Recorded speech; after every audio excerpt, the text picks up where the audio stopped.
خب سلام علیکم. بریم سر کار. راستیاتش ما تو دوتا خانواده بزرگ شدیم. یه پدر بزرگی داشتم، گفته اینو بیارم نزدیک صدام قشنگ به گوش ملت برسه بفهمن آخونده چه کسکشاییه. ما یه پدر بزرگ داشتیم، حالا شاید خیلی هم مسخره کنن ولی اونایی که میشناسن میدونن چی میگن. مرزای تقلید بود.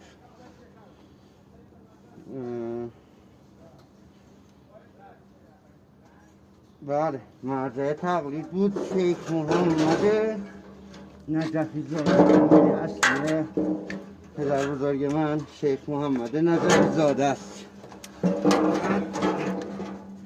این پدر بزرگ ما همیشه همیشه من یادم نشسته بود یه گوشه یه کتاب خونه بغلش بود، پر کتاب، همه کتاب با قرآن، همه میشه خدا هم داشت کتاب بخون قرآن.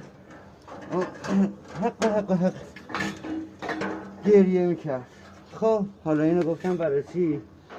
این آقا 2 زن داشت، از یه زنش 2 پسر، از یه زنش 4 پسر. از اون زنی که 4 پسر بودن تخم آخونده میخوام بگم رحم به هم نکردن، اومدن با هم کارخونه زدن، شریک شدن کارخونه زدن.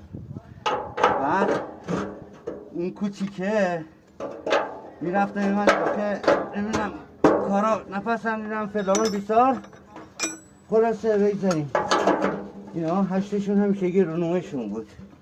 بعد چند تا همسایه هم داشتیم تهران، اونا هم آبکاری داشتن، آبکاری شیرالات. بعد کارخونه یه عموی من و بابای من چی بود، اونا چی بود؟ اونا آشغال کاری بود، اینا کارخونه بود. خلاصه این که ببین تخم ترکه یه آخون بودن، دزدی کرد تا یه روزم جمعی کردن. اون یکی با 3 پسر دست از خود را سر اومده اصفهان، اون یکیشون زنش طلاق داد، اون یکیشون در زیر پروسه خانمان کاری. ما تخم ترکیه